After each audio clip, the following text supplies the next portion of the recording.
السلام عليكم ورحمة الله وبركاته. أبناء الأعزاء طلاب الصف الثالث الثانوي، النهاردة موعدنا بإذن الله مع شابتر 4. هنناقش أحداث الشابتر من خلال exercise.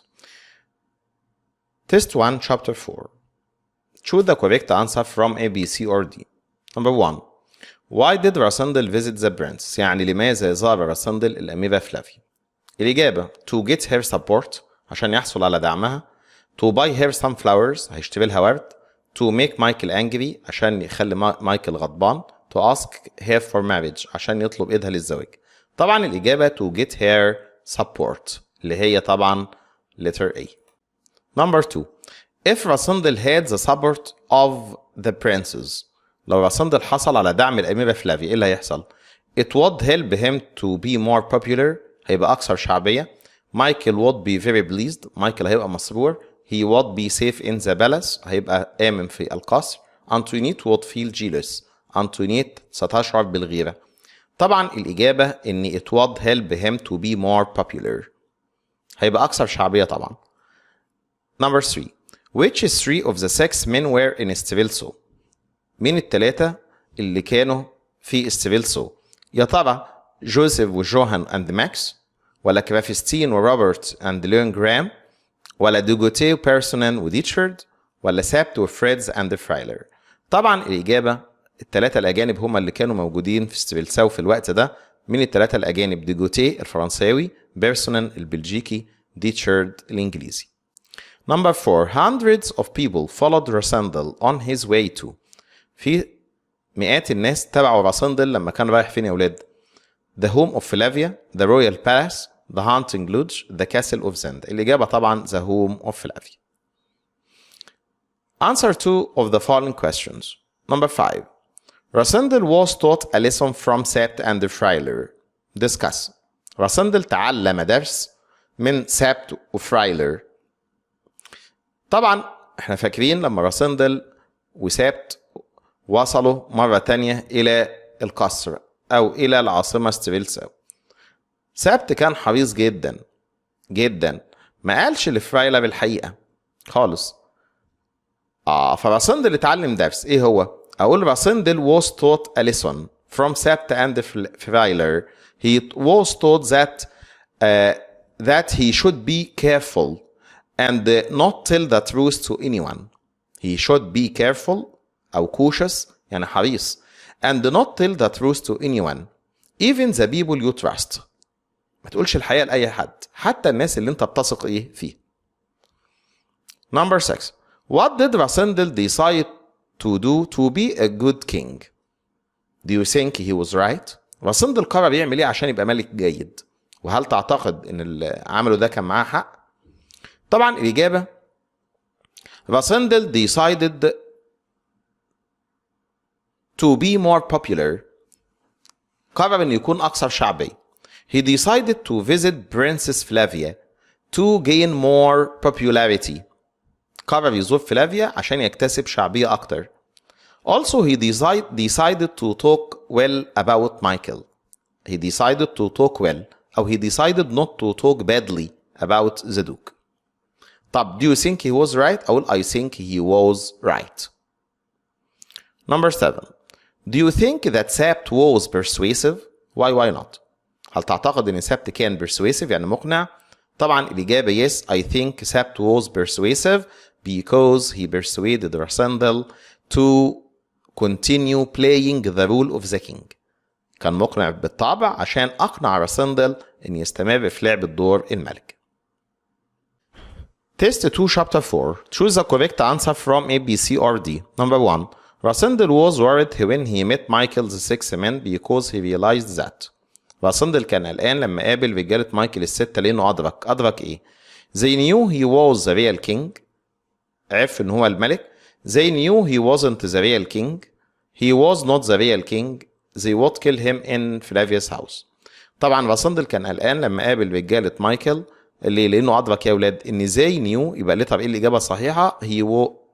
they knew he wasn't the real king. طبعا B هي الإجابة الصحيحة. B هي الإجابة الصحيحة. They knew he was not the real king. Number 2. What would happen to Rasendal if the real king was killed?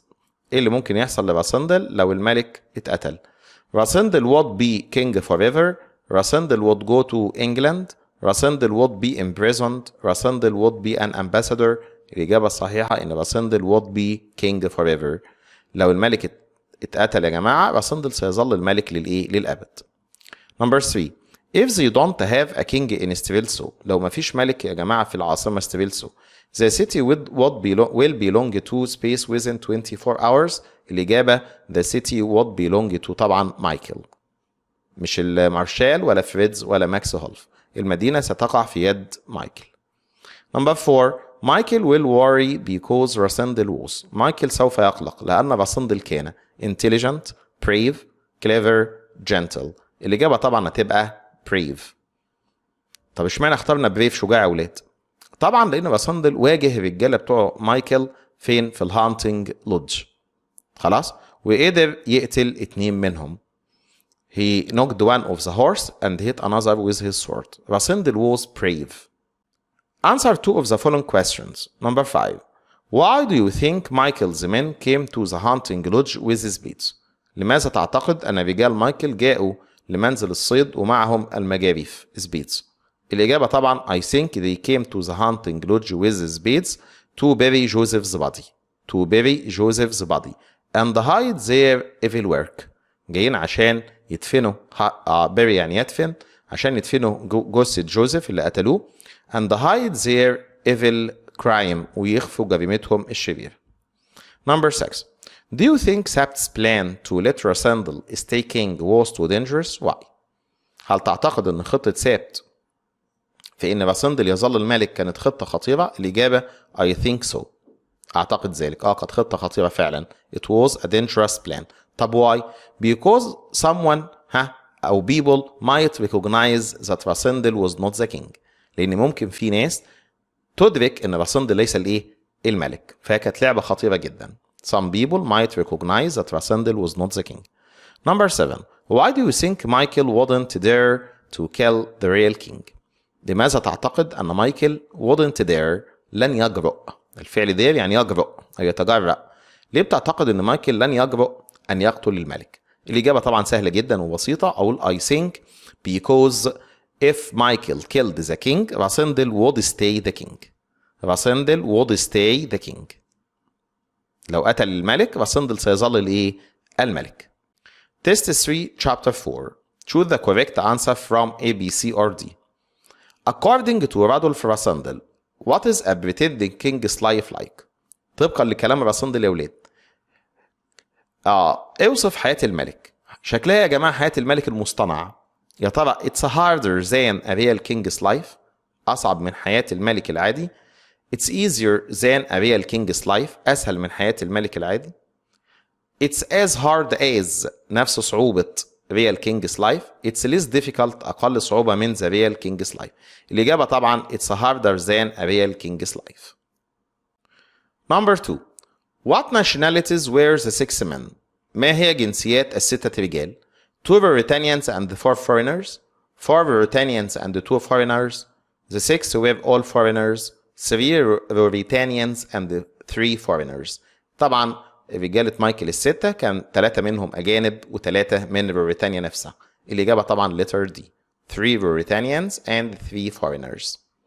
Number 3. What did Rasandal decide to do while talking with the princess? ماذا قرر راسندل أن يفعل أثناء كلامه مع الأميرة فلافيا؟ يا ترى قرر إيه يا جماعة؟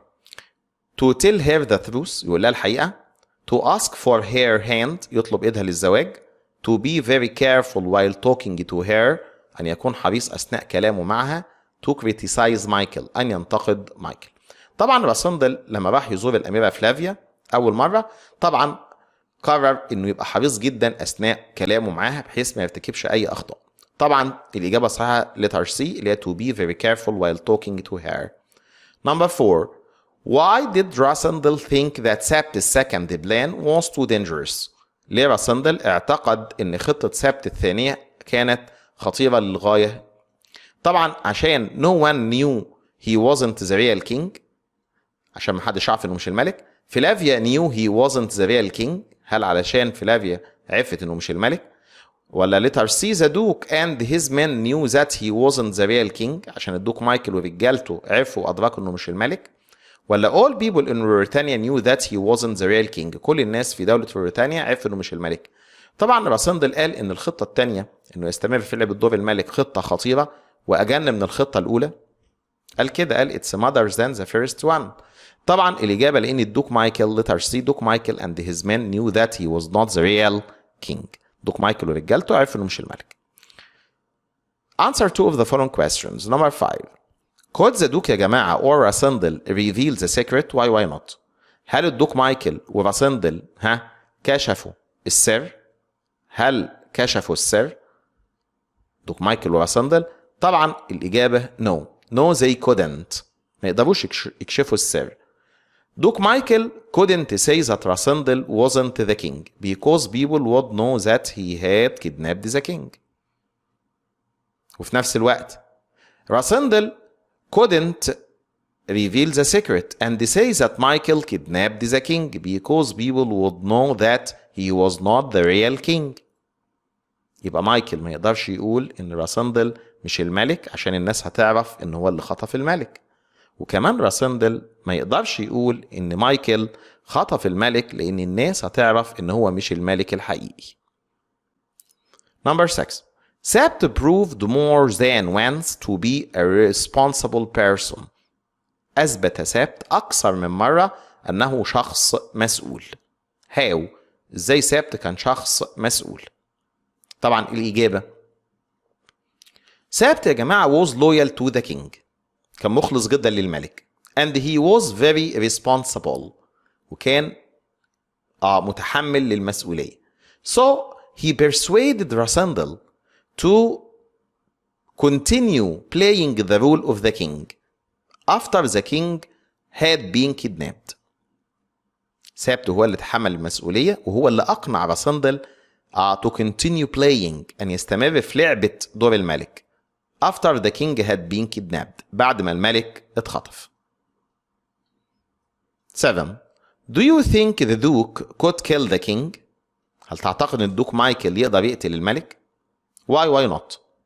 الإجابة هقول I think the Duke couldn't kill the king because if he killed the king راسندل would stay the king. لو قتل الملك راسندل سيظل الايه؟ الملك، وبالتالي هو لا يستطيع قتل مين؟ الملك. Test 4 Chapter 4 Choose the correct answer from A, B, C or D. Rasandel knew that the 6 men knew his secret because of the way Michael smiled at him, Richard smiled at him, Robert smiled at him, the 3 men smiled at him. راسندل عرف ان ال6 رجال كانوا عارفين السر بتاعه، عارفين انه مش الملك. لما ايه يا ولاد؟ لما ديتشارد smiled to him، لما ديتشارد ابتسم له لما كانوا في منزل الأميرة فلافيا، لما راسندل اتكلم بلهجة إنجليزية مصطنعة. Number 2. Why did راسندل object to going back to Stilso to pretend to be a king again؟ ليه راسندل في البداية كان معترض ان يرجع الى ستيفلساو ويكمل لعبة دور الملك مرة تانية؟ الإجابة علشان the plan was easy and safe، الخطة سهلة وآمنة. the people knew he wasn't the real king، الناس عرفوا انه مش هو الملك الحقيقي. it was mother and more dangerous، أجن من الخطة الأولى وأكثر خطورة. he likes to go back to his easy life، بيحب يرجع لحياته السهلة. طبعا الإجابة it was mother and more dangerous، لأن الخطة أجن وأخطر من الخطة الأولى. Number 3. What kind of doubts did Radolf Rasandel have about pretending to be the king؟ ايه هي نوع الشكوك يا جماعة او المخاوف اللي عند راسندل في ان يتظاهر بان يكون الملك؟ As the king's life is difficult، هو خايف يلعب دور الملك عشان حياة الملك صعبة. No one would realize that he wasn't the real king، محدش هيدرك انه ليس الملك. ولا his life would be in danger، عشان حياته هتبقى في خطر. ولا فلافيا might refuse to marry him، فلافيا ربما ترفض الزواج منه. طبعا الإجابة يا ولاد لأن حياته هتبقى في خطر، أما يلعب لعبة دور الملك حياته ممكن تتعرض للخطر. يبقى الإجابة his life would be in danger. Number 4. Why were the streets of Stilso very quiet on their return from the hunting lodge؟ ليه الشوارع بتاع استفلساو كانت هادئة عند عودتهم من الهانتنج لودج اللي هو منزل الصيد اللي في الغابة؟ الإجابة يا جماعة عشان most people were resting after the coronation، ولا most people were lazy، ولا most people were tired of work، ولا most people had left the capital. طبعا الإجابة معروفة عشان معظم الناس كانوا بيسترخوا بعد التتويج. Most people were resting after the coronation. Answer 2 of the following questions. Number 5. Sabt was persuasive in the lodge after the king was kidnapped. Discuss.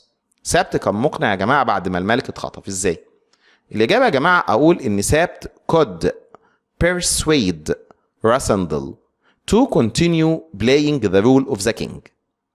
امسك القلم واكتب في الفراغ اللي قدامك. سابت was persuasive because he could. تمكن من واستطاع أن. He could persuade Rasandal to play أو continue playing the role of the king. Number 6. Duke's men were coming to hide their evil work. رجالة الدوك مايكل جايين يخفوا عملهم الشرير. What is it and why؟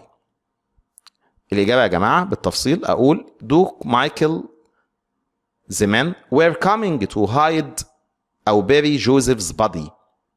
جايين يدفنوا جثة جوزيف اللي قتلوه. Because they wanted to hide their evil work. طب ليه يا جماعة جايين يخفوا جثة جوزيف؟ To hide their evil work. عشان يخفوا عملهم الشرير. Number 7. Do you think it was a risk for Rasandal to complete pretending to be the king؟ هل تعتقد أنها كانت مخاطرة إن راسندل يكمل لعبة دور الملك؟ الإجابة why not؟ الإجابة I think it was a risk for Rasandal to complete pretending to be the king because people might recognize أو realize that he wasn't the real king. أيوة مخاطرة لأن الناس ممكن تدرك أنه ليس الملك. Test 5 chapter 4. Choose the correct answer from A, B, C or D. How did Rasandal escape when Michael's men were about to trap him? كيف هرب راسندل عندما رجال مايكل كانوا على وشك أن يوقعوه في الفخ أو المصيدة؟ الإجابة he escaped through a gap، ولا he escaped through a secret passage، ولا he killed some of them، ولا he threatened to kill them. الإجابة طبعا هرب منين؟ أقول he escaped through a gap. Number 2. Why was Rasandal injured in his finger؟ ليه راسندل اتصاب في صباعه؟ الإجابة عشان he caught his finger in a door. هل دي الحقيقة؟ إن صباعه اتحشر في الباب؟ ولا one of Michael's men shot him؟ ولا one of Michael's men cut it with a sword؟ ولا it was twisted while fighting؟ طبعا الإجابة إن one of Michael's men shot him. صباع راسندل اتعور أو اتجرح عشان واحد من رجالة مايكل أطلق الرصاص عليه لما كانوا في الهانتنج لودج. Number 3. In fact Rasandal's hand was hurt because he في الحقيقة إيد راسندل كانت مصابة عشان he was bitten فعلا، ولا was shot، ولا fall of his horse، ولا was weak. طبعا في الحقيقة صباع راسندل كان مصاب عشان was shot.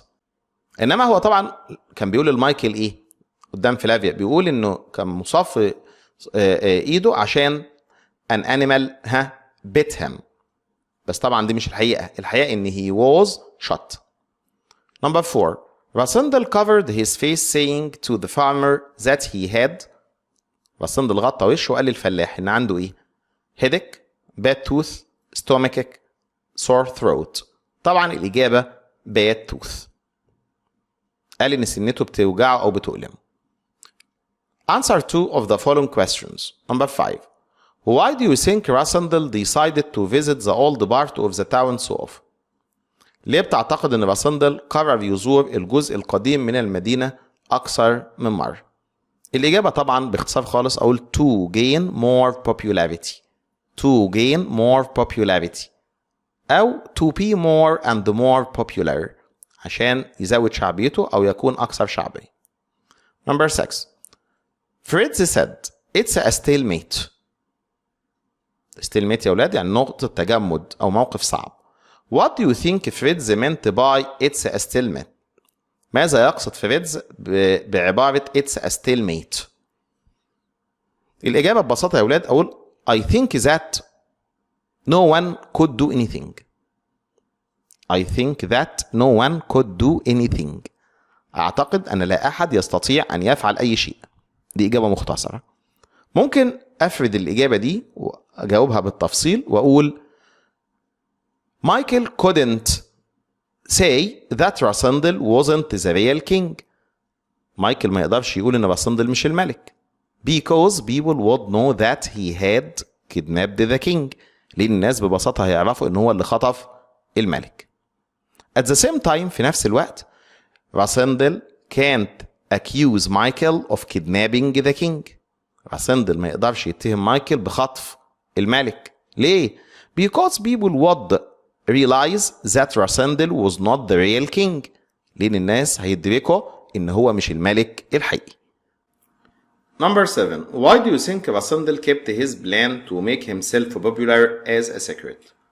السؤال معناه يا ولاد لماذا تعتقد إن راسندل احتفظ بخطة أن يجعل نفسه مشهورا كخطة سرية؟ احتفظ بذلك كسر يعني ليه؟ الإجابة ممكن أقول I think because he was a private person. ونضيف عليها يا ولاد and because he decided to act like kings. He decided يعني قرر to act يعني يتصرف أو behave يسلك أو يتصرف like kings. He decided to keep his plan as a secret. هو قرر يعمل زي الملوك ما بيعملوا ويحتفظ بالخطط بتاعته كسر له. Test 6. Chapter 4. Choose the correct answer from A, B, C or D. Number 1. Why couldn't راسندل continue fighting Michael Zeman? ليه راسندل ما قدرش يستمر في حربه أو قتاله مع رجالة مايكل؟ يا ترى علشان there were men all around Sabt. في رجال حوالين سبت. راسندل was about to be trapped عشان على وشك أن يقع في الفخ. ولا مايكل زمان were brave عشان رجالة مايكل شجعان. ولا مايكل زمان تريدت راسندل badly عشان رجالة مايكل عملوا راسندل بشكل سيء. طبعا الإجابة because there were men all around because راسندل was about to be trapped. لأن راسندل كان على وشك أن يقع في الفخ أو المصيدة. letter B الإجابة الصحيحة. Number 2. Sabt wanted راسندل to return to the capital and continue the game as the king was killed in Zenda. If he refused to return, Michael would be the king أو the duke. Duke Michael married Flavia. The king was kidnapped by Michael Zeman.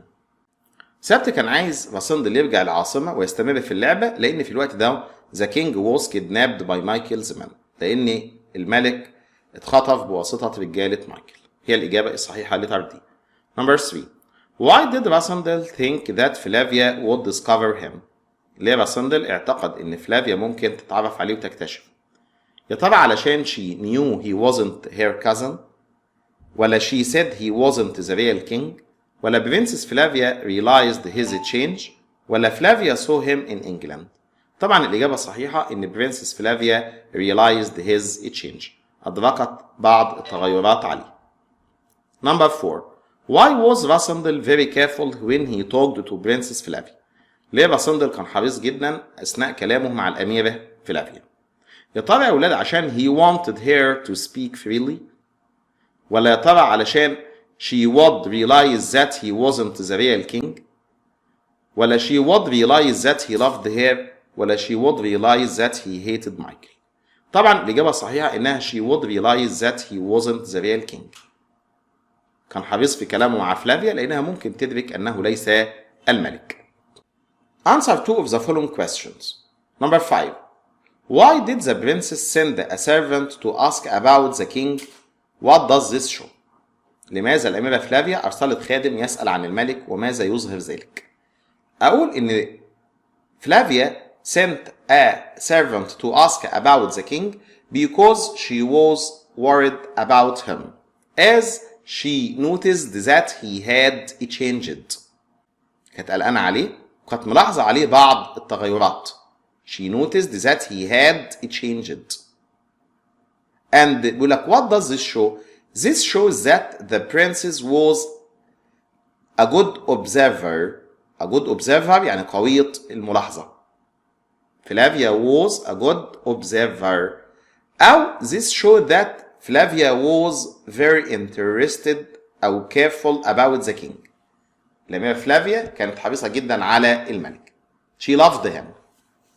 Number 6. How did راسندل hide his identity on the farm? ازاي راسندل كيف راسندل أخفى شخصيته عندما كان في المزرعة هو وسات في طريق العودة إلى العاصمة ستريلسو. and why. أقول إن راسندل covered his face غطى إيه؟ وجهه. طب why؟ because he didn't want the farmer to identify or recognize him. He didn't want the farmer to recognize him. مش عايز الفلاح أو صاحب المزرعة يتعرف عليه. سابت hid the news and told the Freiler that all is well. Why? سابت أخفى الأخبار وقال للفرايلر إن كل شيء على ما يرام. لماذا؟ الإجابة I think because سابت was so careful أو cautious يعني حذر حريص. He didn't know anyone to know about his plan. مش عايز أي حد يعرف عن الخطة اللي هو عملها. He didn't want anyone to know about his plan. Test 7 chapter 4. Choose the correct answer from A, B, C or D. Flavia looked at Rasandel strangely when he spoke. فلافيا نظرت إلى راسندل باستغراب عندما تحدث. Will of Michael, will of Antoinette, badly of Sapt, will of Fred. الإجابة will of Michael عندما تحدث بشكل جيد عن أخوه مايكل. How did Sapt and Rasandel return to the king's room in the palace? كيف عاد سابت وراسندل إلى حجرة الملك في القصر؟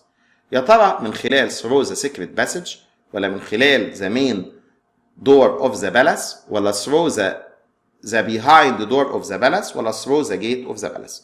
الإجابة طبعا through the secret passage من نفس الممر السري اللي خرجوا منه. Number 3.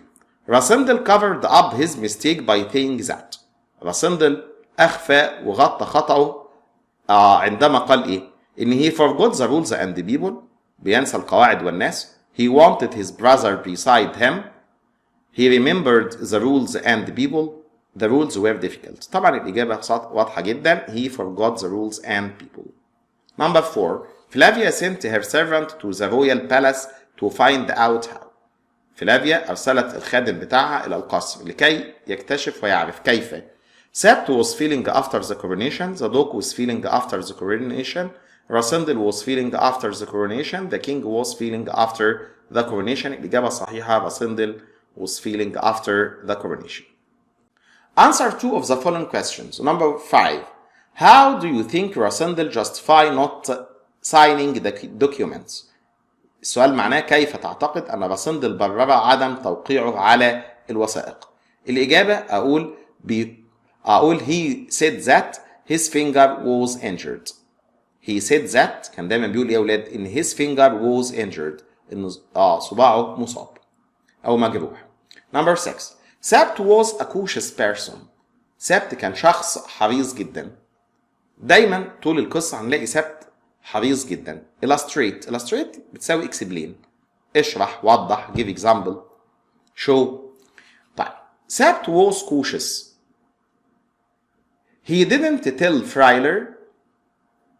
لم يخبر فرايلر واحنا عارفين ان فرايلر ده الخادم الشخصي بتاعه. He didn't tell Freiler about the truth. ما قالوش الحقيقة. He told him that the king's finger was injured. قال له ان صباع الملك اتعور because he caught his finger in a door. He caught his finger in a door. الباب قفل على صباعه وصباعه اتحشر في الباب. ده موقف بيدل على ان سابت was cautious. Number 7. A king's life is quite hard, but a pretending king's life is even harder. Show how. السؤال ده بغاية الأهمية وليه؟ حياة الملك صعبة تماما، ولكن حياة الملك المصطنع اللي هو بيمثل أو بيلعب دور الملك أكيد هيبقى أصعب. إزاي؟ الإجابة هقول because the pretended king's life is harder أصعب because he had to carry out the duties of the king and at the same time he had to play the role and pretend to be the king. الملك يا جماعة المصطنع ده أصعب ليه أو حياته أصعب ليه؟ لأنه مطلوب منه حاجتين. أول حاجة he had to carry out the king's duties and the responsibilities.